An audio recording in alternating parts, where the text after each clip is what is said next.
Hello friends, good afternoon. मी प्राध्यापिका सौ माळी एम जी, श्रीमती कुसुमताई राजाराम बापू पाटील कन्या महाविद्यालय इस्लामपूर, पर्यावरण शिक्षण विभाग. आपण मागच्या लेक्चरमध्ये मानव आणि पर्यावरण हा पर्यावरण शिक्षण व जलसुरक्षा या विषयातील पहिला टॉपिक सुरू केलेला आहे. या टॉपिकमधील लोकसंख्या वाढ हा पहिला पॉईंट कंप्लीट झालेला आहे.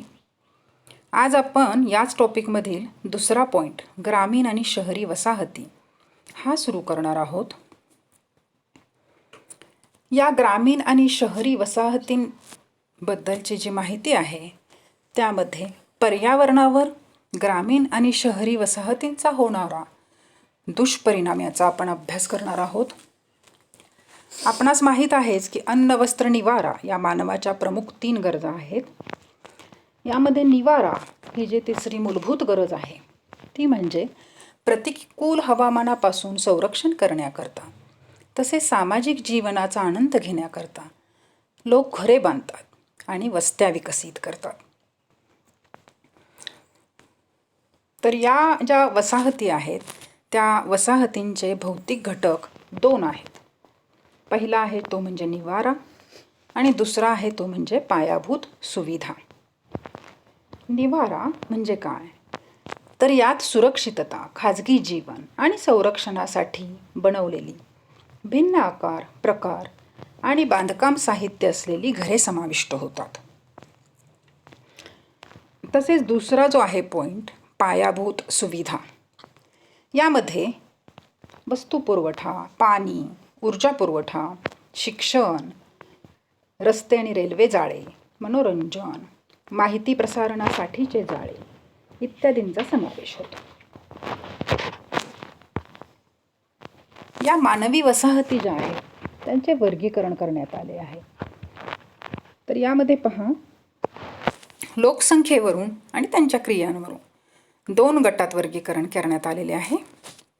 पहिले आहे ते म्हणजे खेडे, दुसरे शहर. तर खेड्यांची लोकसंख्या 5,000 पेक्षा कमी असते. खेडी ही जवळजवळ असलेल्या घरांचे समूह म्हणजे खेडी केंद्रित असतात, काही निमकेंद्रित असतात. म्हणजे काय, तर खेड्यांच्या सीमेभोवती असलेली विखुरलेली घरे असतात. त्यानंतर अजून एक प्रकार आहे तो म्हणजे वाडी किंवा छोटे खेडे. त्यामध्ये लोकसंख्या 50 पेक्षा कमी असते. आणि त्याहीपेक्षा पुढचा एक प्रकार म्हणजे वस्ती म्हणजे की वेगळी वसाहत. दुसरा आहे मानवी वसाहतीतला प्रकार तो म्हणजे शहर. लोकसंख्या 1,00,000 पेक्षा जास्त असते. शहरातलाच अजून एक प्रकार आहे तो म्हणजे नगर, की ज्याची लोकसंख्या 10,00,000 पेक्षा जास्त असते. आणि महानगर म्हणजे काय, तर लोकसंख्या 1,00,00,000पेक्षा जास्त असते. तर अशा प्रकारे मानवी वसाहतींचे खेडे आणि शहर अशा 2 प्रकारांमध्ये वर्गीकरण केलेले आहे. त्यानंतर पहा, आपण पुढचा पॉईंट पाहणार आहोत तो म्हणजे शहरी भागातील पर्यावरणीय समस्या. जसजसं मानव प्राण्याने वेगवेगळ्या प्रकारचे विकास प्रक्रिया राबवल्या, अनेक क्षेत्रांमध्ये विकास केला, तसं तसं पर्यावरणाची हानी जास्त प्रमाणात होऊ लागली, पर्यावरणाचा ऱ्हास होऊ लागला. तुम्हाला माहितीच आहे की म्हणजे H and every developmental activity starts from deforestation and environmental degradation. तर या पॉईंटमध्ये बघा, शहरी भागातील पर्यावरणीय समस्या. त्यामध्ये पहिली समस्या आहे ते म्हणजे भूमी आणि जैवविविधता, म्हणजे की जमीन, मृदा आणि जैवविविधता याच्या बाबतीतली शहरी भागातील पर्यावरणीय समस्या. यामध्ये पीक जमिनीचा नाश, जंगले आणि गवताळ जमिनींचा नाश, पाणथळींचा नाश, वन्यजीवांच्या अधिवासाची हानी आणि विभाजन, वन्यजीवांच्या रस्त्यांवरील मृत्यूचे वाढते प्रमाण, मातीची वाढती धूप असे आपण पॉईंट्स घेऊ शकतो. यामध्ये भूमी व जैवविविधता पहिला आहे तो म्हणजे पीक जमिनीचा नाश. शेती करण्यासाठी लागणारी सुपीक मृदा जी आहे त्या मृदेचं रूपांतर नापीक मृदेमध्ये होतं. कारण का तर वेगवेगळ्या प्रकारच्या मानवी हस्तक्षेप, मानवी क्रिया की ज्या निसर्गामध्ये मानवाने ढवळाढवळ केलेली आहे, हस्तक्षेप केलेला आहे, त्यामुळे पीक जमिनीचा नाश होतो. किंवा हरित क्रांतीनंतर झालेला मॉडर्न ॲग्रिकल्चरल प्रॅक्टिसेस की ज्यामध्ये रासायनिक खते, कीटकनाशके यांचा वाढता प्रमाण, यामुळेही पीक जमिनीचा नाश होतो. दुसरं आहे ते बघा, जंगले आणि गवताळ जमिनींचा नाश. तर यामध्ये एक रिसेंटली घडलेलं एक एक्झाम्पल आहे बघा, ॲमेझॉन फॉरेस्ट फायर. गेल्याच वर्षी ॲमेझॉन या मोठ्या फॉरेस्टला, की जो बायोडायव्हर्सिटी रिच एरिया आहे, अशा फॉरेस्टला आग लागलेली होती आणि मग म्हणजे मोठं जंगल त्यामध्ये जळून गेलेलं होतं. तर तुम्हाला सगळ्यांना मी वारंवार सांगत असते की forests are lungs of our planet. जंगले ही आपल्या पृथ्वीची फुफ्फुसे आहेत. जंगलांचे महत्त्व अनन्यसाधारण आहे. पृथ्वीवरील मानवी अस्तित्व जर टिकवायचे असेल तर त्यासाठी जंगले सुस्थितीत असणे अतिशय आवश्यक आहे. परंतु अनेक प्रकारच्या मानवी क्रिया, डेव्हलपमेंटल ॲक्टिव्हिटीज यामुळे जंगलांचा नाश मोठ्या प्रमाणात होत आहे. जंगलतोडीपासून प्रत्येक विकास प्रक्रिया सुरू होते. सह्याद्री पश्चिम घाट हा जो आहे तो आपल्यापासून खूप जवळ आहे आपल्याला. पश्चिम घाटामध्ये रिसेंटली आत्ता इतक्यात मेच्या लास्ट वीकमध्ये 1,00,000 वृक्ष तोडण्यासाठी गव्हर्नमेंटनं परमिशन दिलेली आहे.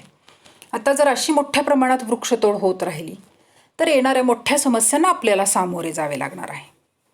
शहरी भागातील पर्यावरणीय समस्या यामध्ये बघा, भूमी आणि जैवविविधता यामध्ये पीक जमिनीचा नाश, जंगले आणि गवताळ जमिनींचा नाश, पाणथळींचा नाश.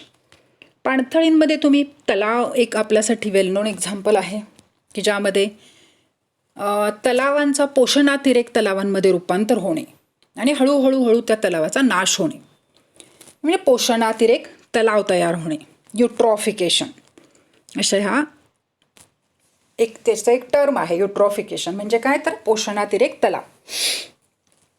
तर कोल्हापूर आपल्यापासून जवळ असणारं जे शहर आहे, हे शहर तलावांचं शहर म्हणून पूर्वी ओळखलं जायचं. पण हळूहळू जसजसं मानव प्रगती करत गेला त्याप्रमाणे या तलावांचा नाश झाला. मग त्याला अनेक कारणं आहेत, जसं की एक आहे मॉडर्न ॲग्रिकल्चर, त्यामुळं पोषणातिरेक वाढतो. दुसरा आहे तो म्हणजे वेगवेगळ्या विकास प्रक्रिया, बांधकाम प्रक्रिया वगैरे. तर रंकाळा तलाव हे एक ह्यासाठी एक्झाम्पल आपण घेऊ शकतो.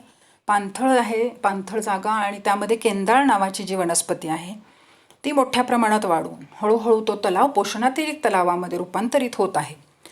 परंतु कोल्हापूर महानगरपालिका सतत तो तलाव वाचवण्यासाठी प्रयत्न करत आहे. त्यानंतर चौथा पॉईंट आहे बघा यातला, भूमी आणि जैवविविधता यामधला, वन्यजीवांच्या अधिवासाची हानी आणि विभाजन. अधिवास हा खूप महत्त्वाचा एक घटक आहे. वन्यजीव जे आहेत, बायोडायव्हर्सिटी, त्यांच्या अस्तित्वासाठी अधिवास हे अत्यंत महत्त्वाची घटक आहे. परंतु मोठ्या प्रमाणात जंगलतोड केल्यामुळे वन्यजीवांचा अधिवास नष्ट होत आहे आणि त्यामुळे वन्यजीवांची संख्या कमी होत आहे. जंगलतोड, इंडस्ट्रियलायझेशन किंवा मायनिंग ॲक्टिव्हिटीज, खाणकाम, या अनेक कारणांमुळे वन्यजीवांच्या अधिवासाची हानी होत आहे. त्यांचा अधिवास म्हणजे जंगल, त्यांचं राहण्याचं ठिकाण म्हणजे जंगल, तेच जर नसेल तर मग आपोआपच त्या वन्यजीवांचं प्रमाण कमी होत जातं. पुढचा एक भूमी व जैवविविधता यामधला शेवटचा पॉईंट आहे तो म्हणजे मातीची वाढती धूप, सॉइल इरोजन. तर जेव्हा किंवा माती पूर्णपणे ॲटमॉस्फिअरला म्हणजे उघडी पडते तेव्हा धूप मोठ्या प्रमाणात होते. जर का डिफॉरेस्टेशन झाले, जंगलतोड झाली किंवा गवताळ परिसंस्था असेल तर गवत पूर्णपणे नष्ट झालं असेल तर तिथली जी माती आहे ती वारा आणि पाणी यांच्याबरोबर सहजरित्या वाहून जाऊ शकते आणि त्यामुळे त्या मातीची धूप मोठ्या प्रमाणात होते. तर अशी धूप झालेली जी माती आहे, जी मृदा आहे, म्हणजे जी नैसर्गिक साधन संपत्ती आहे, ती मग निरुपयोगी होते. कारण धूप म्हणजे काय? Erosion, removal of topmost fertile soil layer by air or wind, it is called as erosion. म्हणजे मातीची धूप होते आणि त्यामुळे मोठ्या प्रमाणात नैसर्गिक साधन संपत्ती जी आहे मृदा, त्याची हानी होते. तर अशा प्रकारे शहरी भागातील पर्यावरणीय ज्या समस्या आहेत त्यामधला हा पहिला पॉईंट आहे, भूमी आणि जैवविविधता. त्यासाठी बघा काही मी इथं स्लाइड्स केलेल्या आहेत. जे आत्ता मी सांगितलं, वन्यजीवांचे रस्त्यावरील मृत्यूचे वाढते प्रमाण. तर या स्लाइडमध्ये तुम्ही पाहू शकता रस्त्यावर प्राणी मरून पडलेला आहे. मोठ्या प्रमाणात जंगलतोड झालेली दिसत आहे.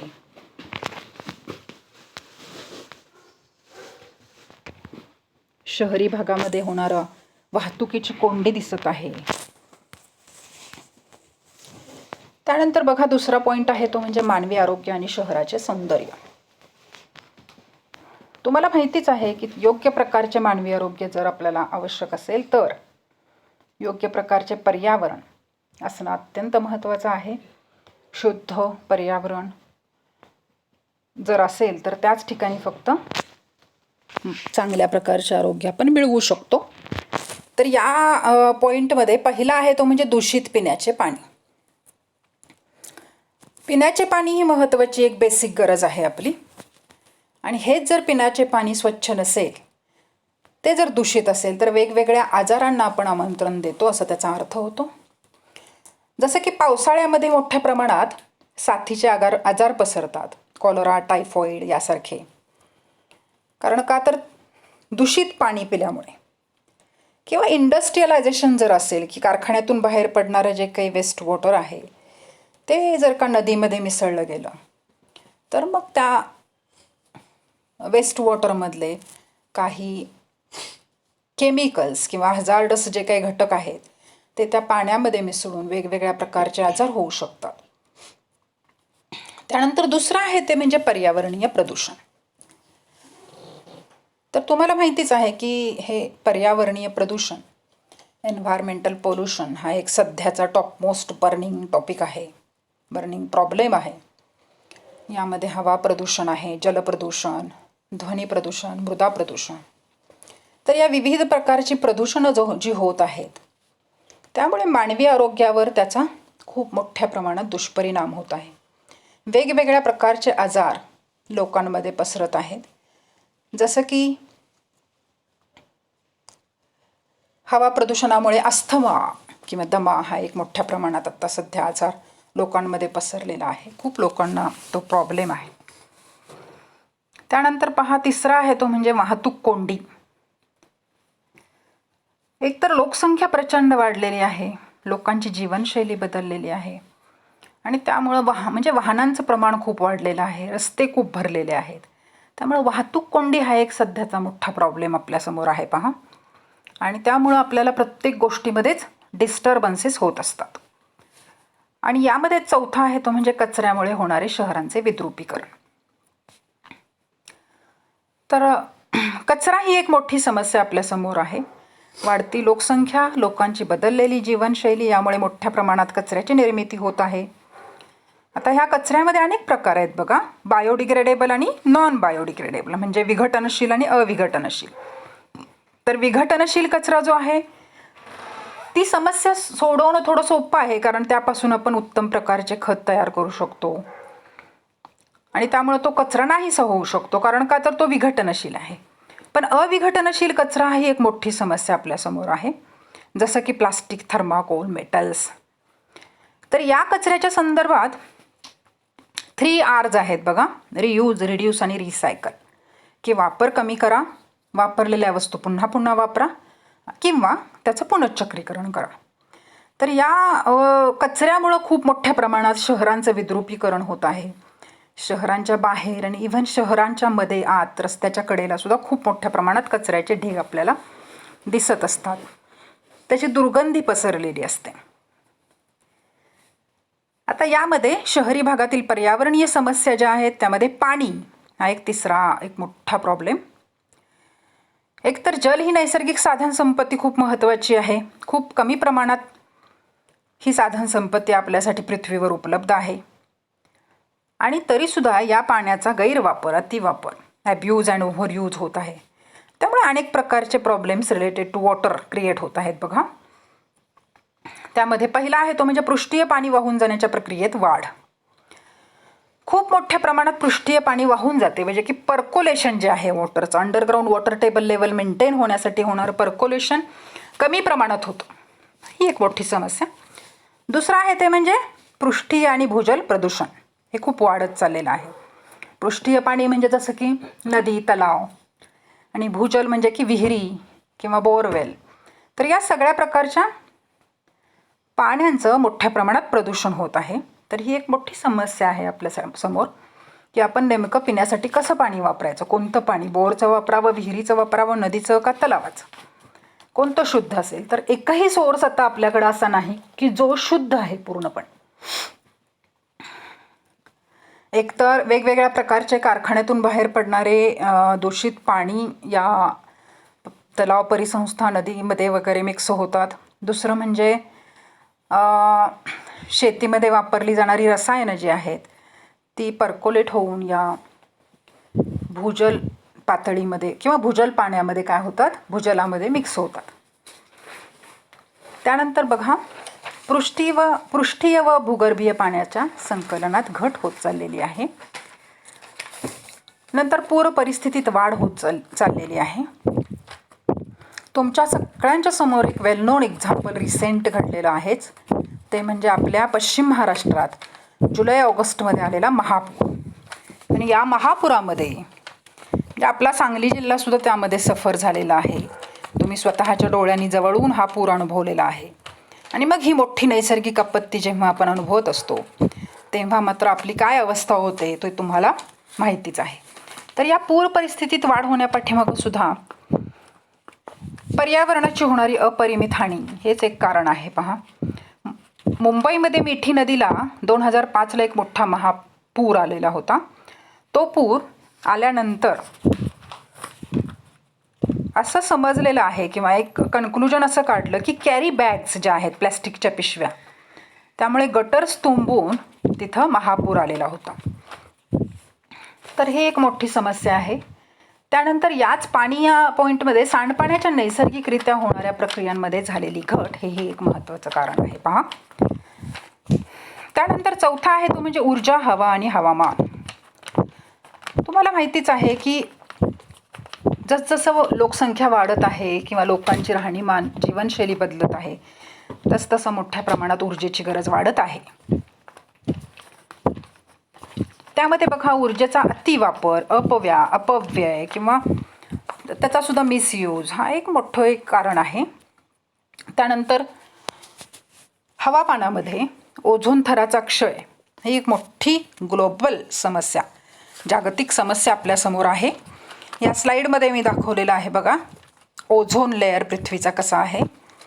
सूर्यापासून येणारी अतिनील किरणे पृथ्वीवर पोहोचू नयेत यासाठी ओझोन हा एक स्थितांबरामधला थर आहे, तो अतिशय महत्त्वाचं काम करतो. पण या ओझोनच्या थराचा क्षय होत चाललेला आहे. क्लोरोफ्लोरोकार्बन CFC हे त्यासाठी एक महत्त्वाचं कारण आहे. हा क्लोरोफ्लोरोकार्बन हा मोठ्या प्रमाणात refrigerators, air conditioners, body sprays यातून बाहेर पडतो आणि तो या ओझोन O3 बरोबर रिॲक्ट होतो आणि त्यामुळे ओझोनचा क्षय मोठ्या प्रमाणात होत आहे. आणि सूर्यापासून येणारी अतिनील किरणे पृथ्वीवर येत आहेत आणि त्यामुळे होणारे अनेक दुष्परिणाम आहेत. जसं की त्यामुळे ग्लोबल वॉर्मिंग होते, लोकांमध्ये वेगवेगळ्या प्रकारचे स्किन प्रॉब्लेम्स तयार होत आहेत, स्किन कॅन्सर होत आहे.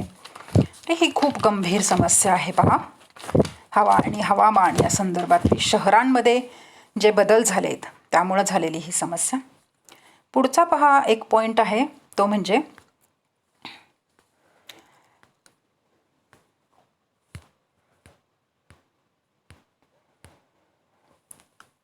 हरितगृह वायू उत्सर्जनात वाढ.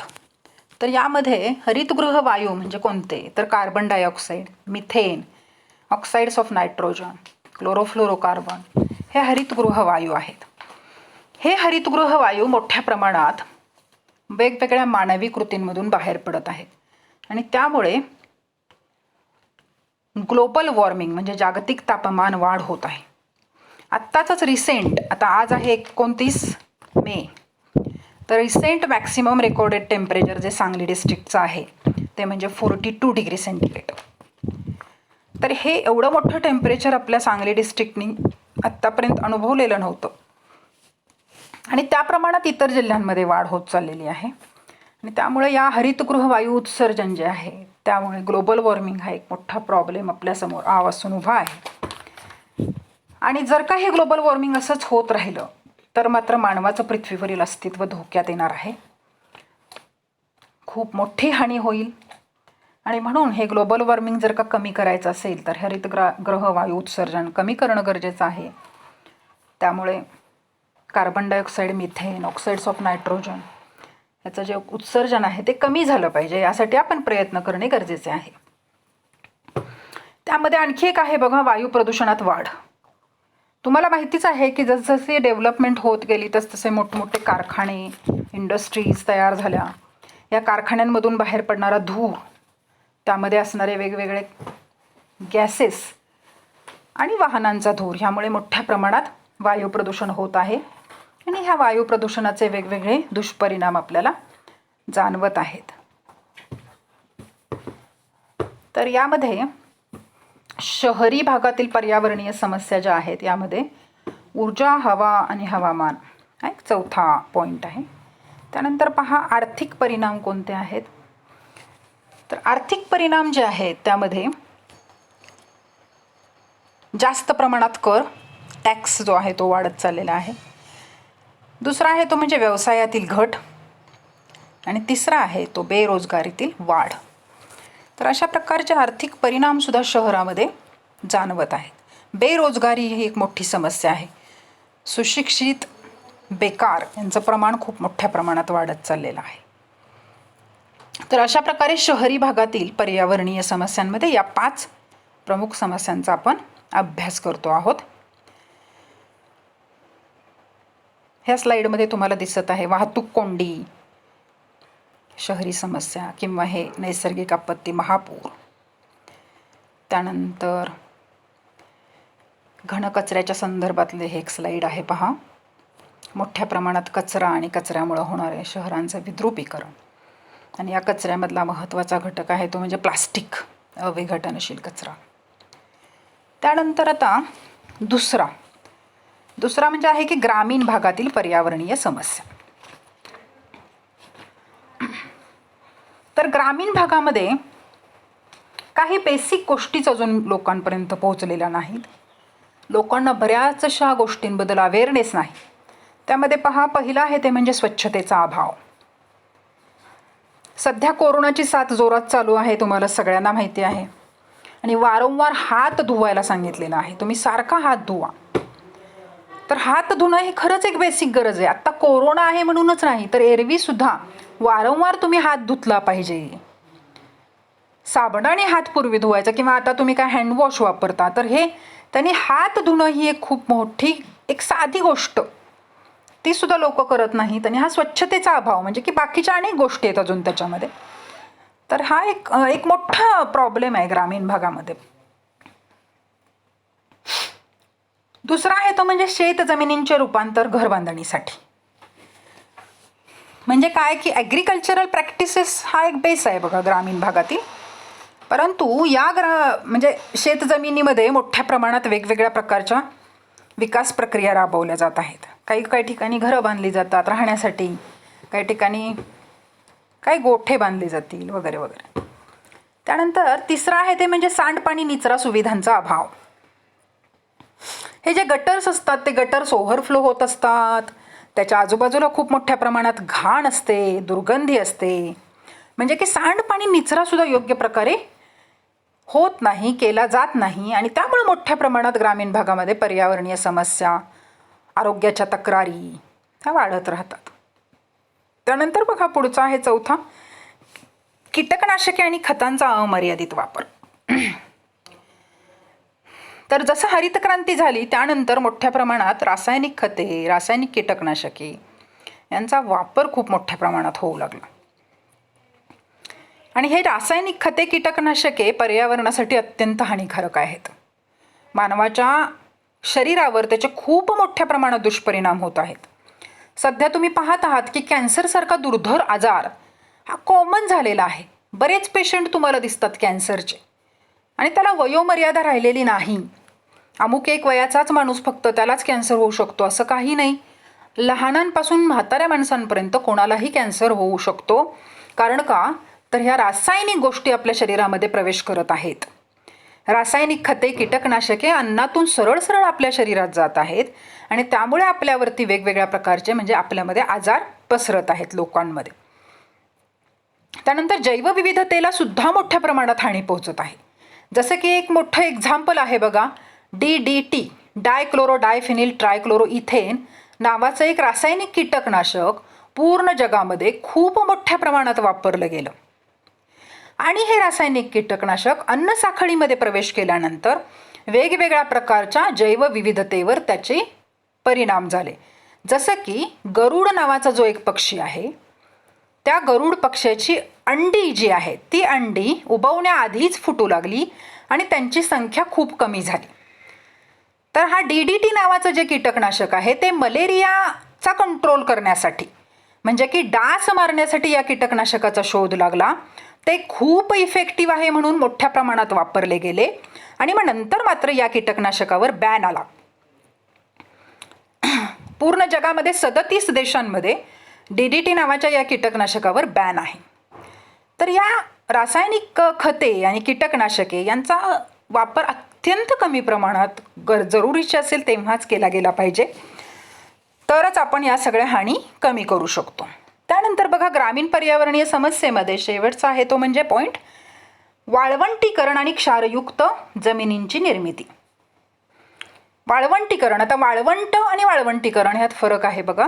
वाळवंट हे एक नैसर्गिक वाळवंट असतं आणि वाळवंटीकरण म्हणजे काय, की चांगल्या सुपीक जमिनीचं वाळवंटात रूपांतर होणं, म्हणजे त्याला मानव प्राणी जबाबदार आहे. वेगवेगळ्या प्रकारच्या मानवाच्या क्रिया किंवा हे जे आहे काय म्हणतो आपण मॉडर्न ॲग्रिकल्चरल प्रॅक्टिसेस, त्यामुळे वाळवंटीकरण मोठ्या प्रमाणात होत आहे.